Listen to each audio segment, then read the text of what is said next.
world. My next guest is an Emmy-nominated documentary filmmaker and poet gone B2B CEO. He's renowned for changing the way B2B videos are being made, and here to talk about how to find the big opportunities to tell specific pieces of your brand story, your customer story, and your employee story. We're diving today into story structures and what it takes to tell a fantastic story, so please join me in welcoming David Delaney Mayer, CEO of Elemmir. David, are you ready to get radically transparent with me? Let's do it. Sounds fun. And thanks for the intro. That was pretty good. Right? Who needs LinkedIn when you just are on this podcast? You could just play that as, your name. I think you have the pronunciation. Just play that. Yeah, you got it all. That was very flattering. I loved it. Well, we're very flattered to have you on the show. And I want to kick off with a question. I was doing my due diligence before you came onto the show. And I happened to see that you were actually featured at 27 in Forbes 30 under 30 for combining filmmaking and impact investing.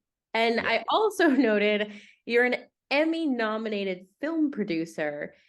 Can you just talk a little bit maybe about, and I also saw, there was a lot of interesting things I've unraveled, and I'm excited to get into it.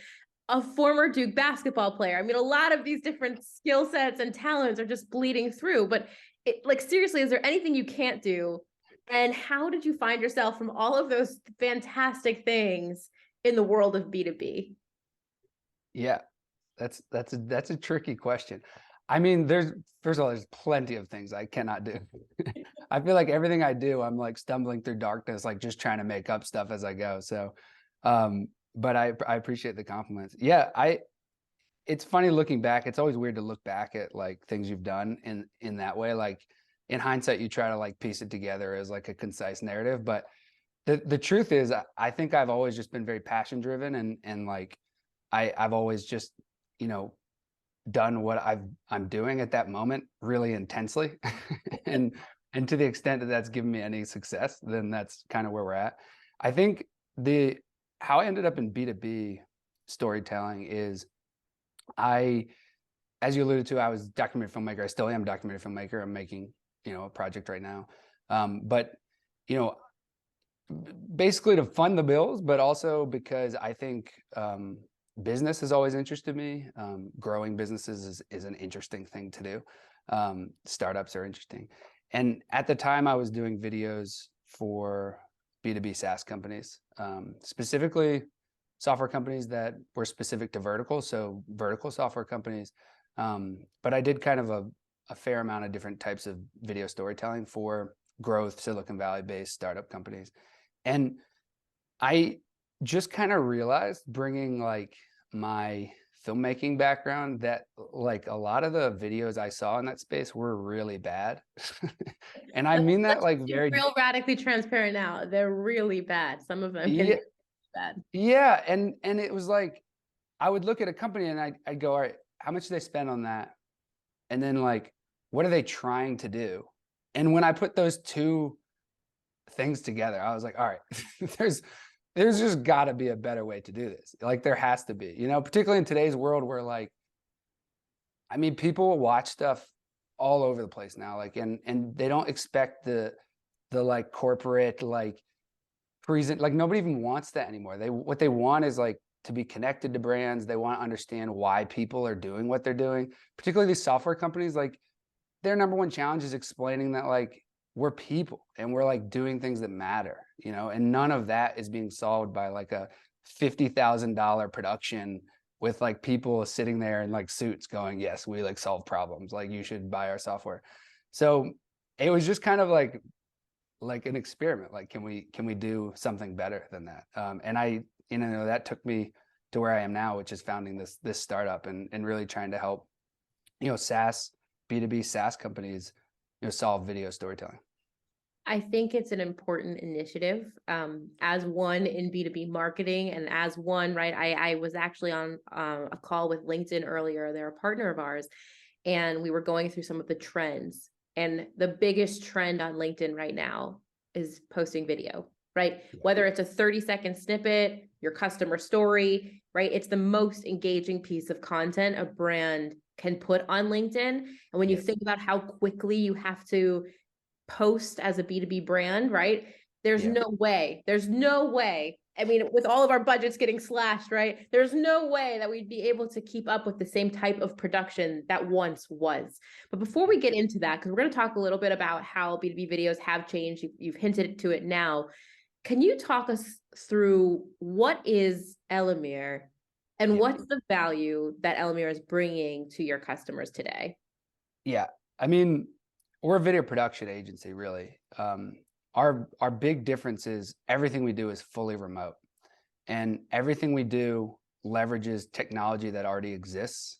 iPhones in your pocket, the webcams on your computers. You know, our philosophy is the technology has gotten to a point where it's now easy to create good images. The challenge is storytelling, and the challenge is turning those images and knowing how to generate those images to, you know, drive growth and to tell good stories. And so we're a team of really, really talented documentary filmmakers who've been, you know, very successful in the industry, in the documentary world, and in the entertainment world. And we're bringing that talent, leveraging technology to help B2B SaaS companies really scale their video capacity. You've got to ask, where'd you get the name? Yeah, it's it's a really, really nerdy reference. I'll it's super nerdy. Basically, for folks out there who are big Tolkien fans, Lord of the Rings fans, if you happen to have read the Silmarillion, which is the history of the first age of Middle Earth, there's a origin story of the elves, and the original deity created a number of stars to light the world as a way to force out darkness and make way for the coming of the elves. And one of those stars is named Elemmir, which is the namesake of our company. I love it. I mean, that's essentially what you're doing, right? You're lighting the way for B2B brands to be able to tell their story Yeah. in a form of media that is very relevant for today and what people are almost expecting of brands. So I've got a question regarding storytelling, right? We see it a lot, and I think it's definitely challenged with the rise of social media. And I think the expectations of customers have changed, the expectations of consumers have changed. And in some essence, it almost feels like brands have lost control of telling their own story, right? Like back in the day when they were like billboards, right? Like the brand was in total control. The brand showed you what they wanted you to see. And they told that story from start to finish. But today, that's not exactly what's happening, right? Like your customers, your prospects, your community, they're almost able to do all this research about you, form opinions in their head, remold your story, and then you kind of have to like somehow jump in on what they're saying, but also still tell your story. So how does a brand frame a narrative if they've lost control, or even in today's world with like social all around us, right? Where we don't have that full control anymore. Yeah. It's a good question. And honestly, we're figuring it out too. I mean, I think there's a lot of change happening, and there's a lot of new ways of approaching storytelling for brands that I think is exciting for us. And honestly, one of the things I love about our business is we're learning along with our clients kind of what's working and what's not working. I think the idea of storytelling is used a lot. Like people use the word story, they use that idea quite often for many things that I don't actually believe are stories and are storytelling. Like to construct a story that is a complete story that makes sense is a really hard thing to do. It's a hard skill. You know, it's like being a software engineer. You have to have like done it a lot, and you have to understand structures. And honestly, I'm still learning. Like this is like I said, it's part of the fun thing about my job is I get to learn about this stuff. But I think for brands, like you want to create like memorable storytelling. You want to create things that are really simple, that are impactful, that people remember and share. And that's tricky. You have a very short amount of time to do it, and you have to construct it in a way that when people are, you know, in between meetings, they can remember, oh, that's that company that does this, or hey, that's that company that solved this problem for their customer, or like, hey, and I think the ability to create stories that are memorable in that way and that can be shared in that way, that can be easily accessed, like by, people can like, they can in between like conversations, they can be like, oh yeah, this is that thing. I think that is, it's a hard skill, and it's definitely something that I think companies should treat as a very, very serious, a very challenging task. And the extent that a company understands their own story and then understands how to tell that to people in a way that is something that can be passed along in conversations or on social media posts or wherever the heck they're discussing it, I think is a powerful tool for a brand. So that's all to say, I'm not sure, but I think storytelling probably should be taken more seriously as a hard skill, if that makes sense. It does make sense. And I think a lot of organizations, right, as we kind of saw this shift in the way we work, they're rethinking how they upskill, rethinking how they skill, right? And I would agree with you, like storytelling is a hard skill. In your opinion, right, what do you think it takes to tell a great story? What do we need to know as brands to tell a great story? Yeah, that's really tricky. I think honestly, there's not a really good answer. Storytelling's weird in that everyone who is a human is good at consuming stories, but we're really bad at producing them. So it's we all know a good story when we see it. Like, hey, that was awesome. I enjoyed that. But then if you sat down and you tried to make a movie, or you tried to write a novel, or you tried to write a short story, it would take you like decades before you go, okay, I finally made something that when I hand it to my parents, they're not embarrassed by, or I finally made something that like my wife isn't going to roll her eyes at or something like that.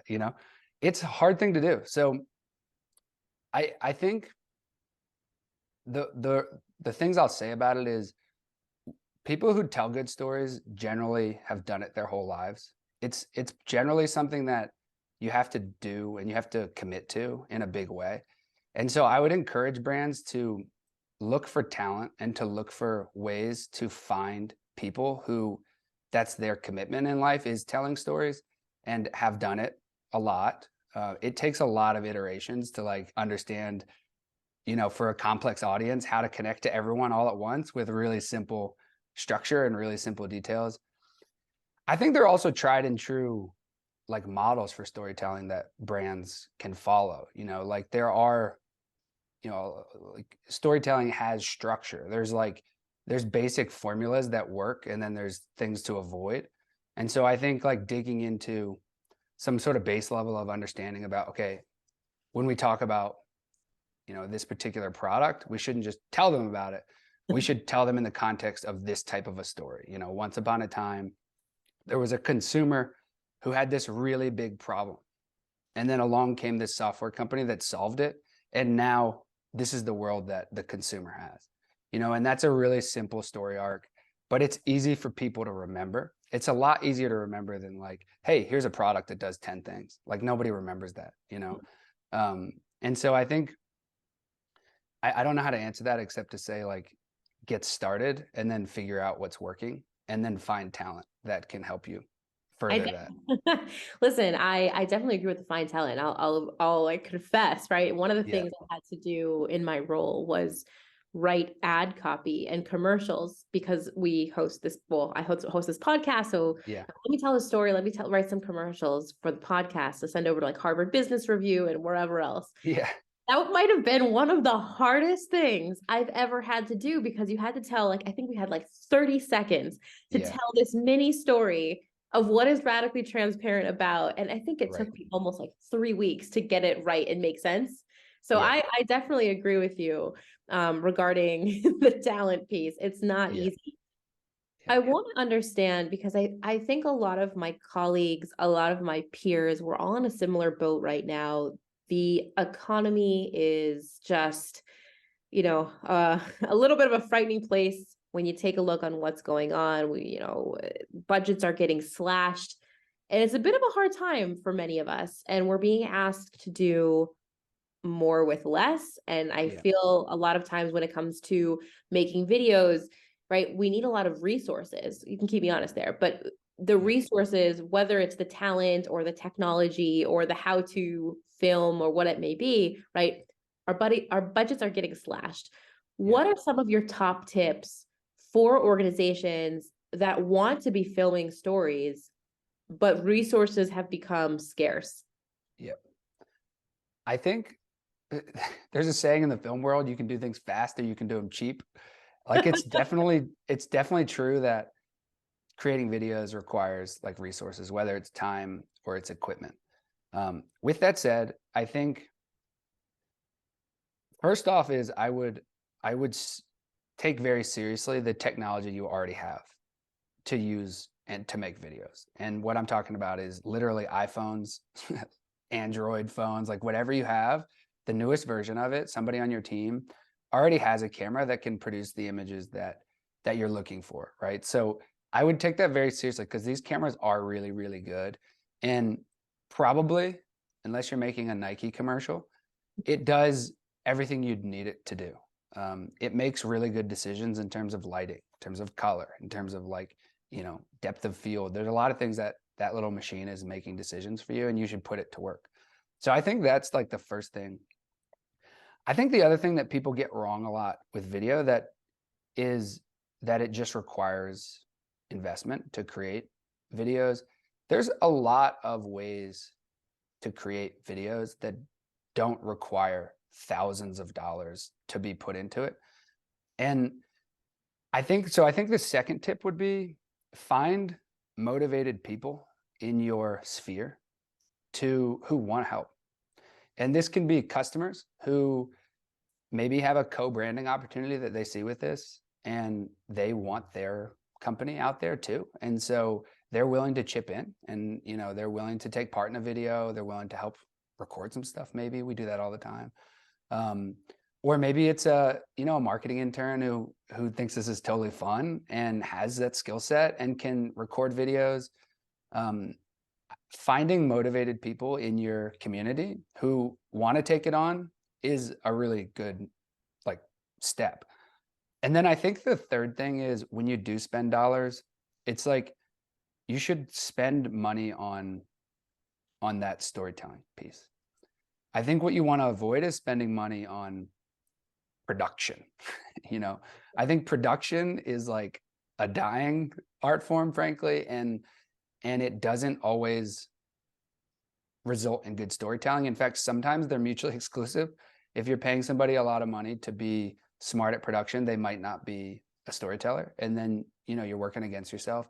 So I think when you do spend dollars is like find storytellers who you think are like understand your brand and bring fresh, exciting ideas that motivate those people who are taking part in the video, motivate, your team.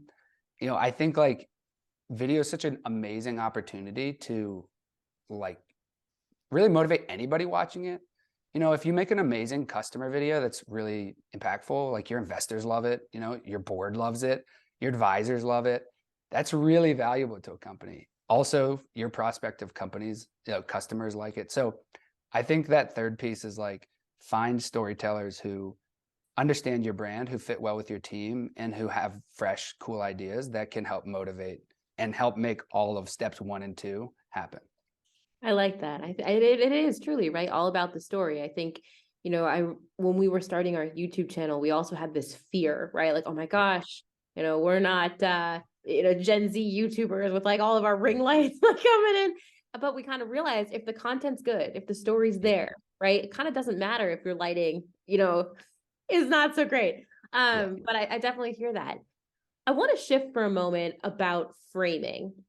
And what I want to focus on, right? Like as you tell the stories of people, of brands, and I totally agree with you, right? You need to find a storyteller who knows how to tell the story of your brand in the right tone and really understands who you are. Yeah. But I know that there are ethical standards when it comes to documentary filmmaking, right? But even Yeah. storytelling, when you're approaching a customer or you're trying to tell that right story, that I'm sure as a filmmaker that you hold in high regard, right? To make sure you're telling the right story at the right time, from the right person, from the right perspective. And I'm just curious, and I know you had me laughing when we were speaking before, right? Like you ask, a lot of your customers, right? How salesy do you want this? But how are you framing, or how should you not frame these types of videos? And can you walk us through your phrase, like one of your, your discovery questions of like, how salesy do you want this? Kind of turn off to me, but I'll just put it out.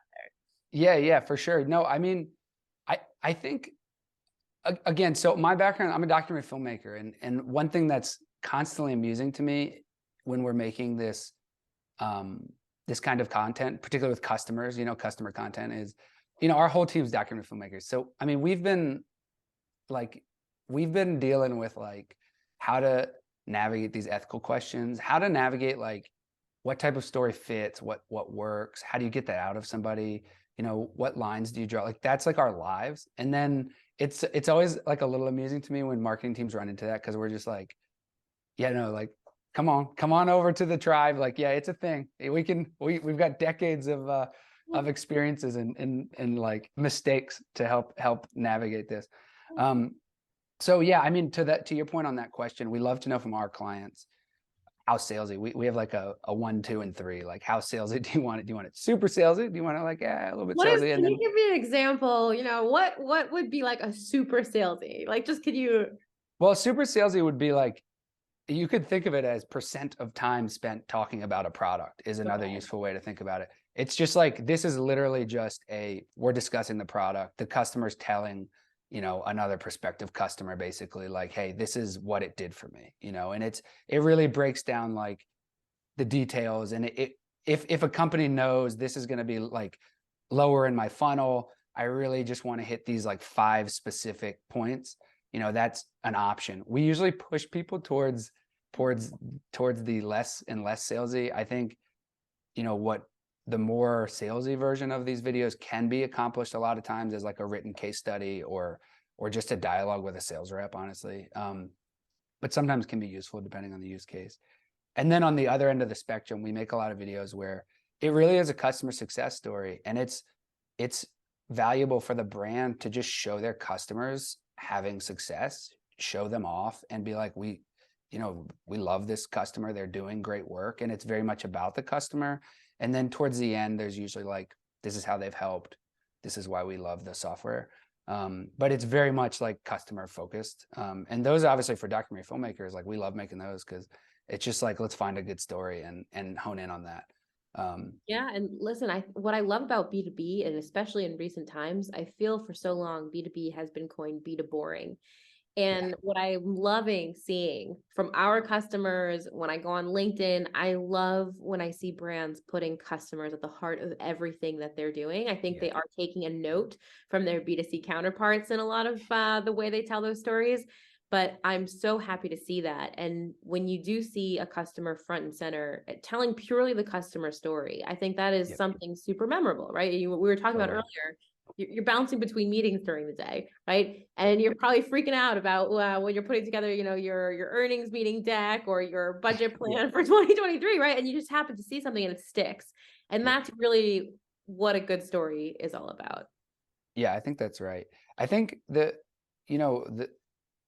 with all that said, there still is a big difference to me between, I'm sure, like, I'm not saying anything you said was wrong, but just pointing out, like, there's Yes. still like a difference between B2C and B2B, because I think the challenge then becomes like, it's not just enough with B2B to make like a sneaker look pretty, you do have to speak to complex decision makers who are making a lot bigger decision than like, what shoe do I buy, or like, what like food should I eat.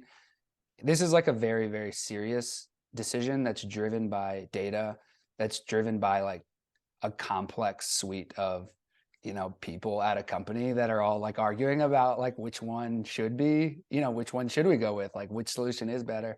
So there's still a lot of like highly specific information that is needed to provide as part of like, as you know, and everybody's probably listening knows, it's like, it's a hard thing to do, sometimes to sell to sell B2B. But I think like the advantage of having videos that are memorable is when all that data comes in, it fits nicely into a structure, and it fits into like, guys, this is what they're doing over here. This is where they're going to go. This is why a partnership is so exciting. All of those are like really simple storytelling challenges, and then the data fits really nicely. And there's none of that like just annoying list of like data that we're like, all right, we don't know what this is. This doesn't really make any sense. You need that narrative hook to be like, okay, I see what's happening here. And then I can fit everything I learn as part of this process, the sales process, into that initial kind of structure.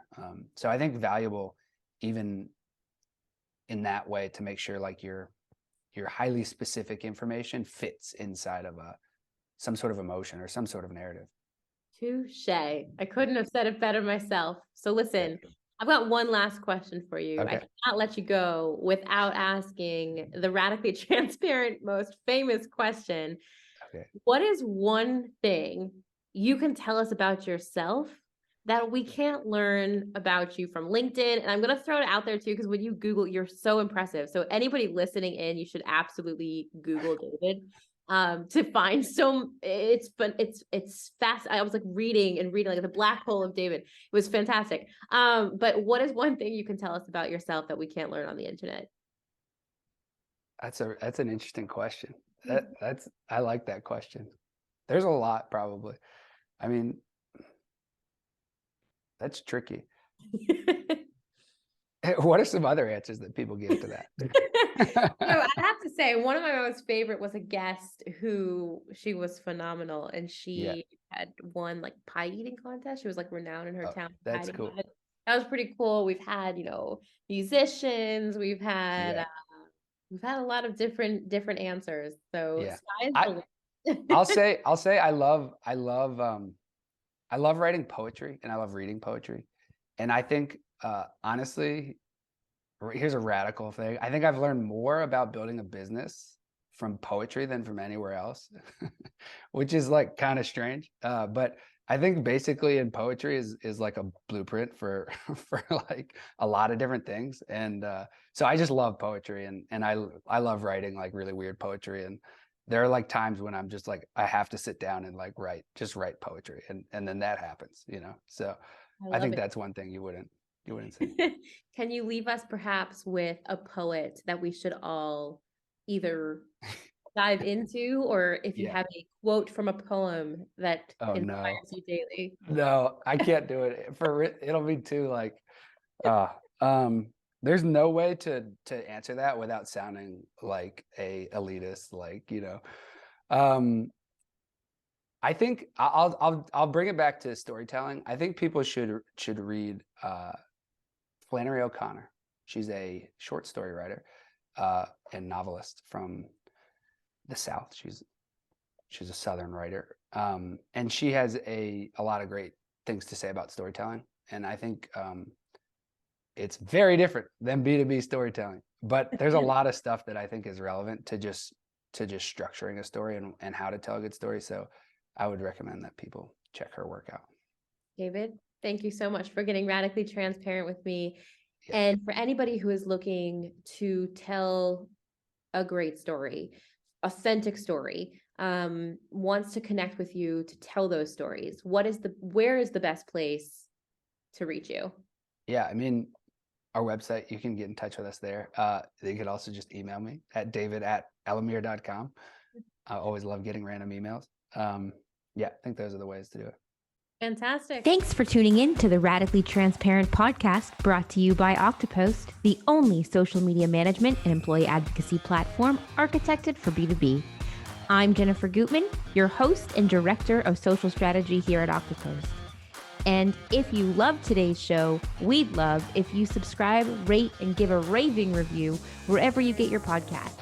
For more discussion on B2B social media marketing, be sure to follow Octopost on LinkedIn. And of course, to gain access to all our free social media marketing and employee advocacy resources, head on over to our website, www.octopost.com. Until next time.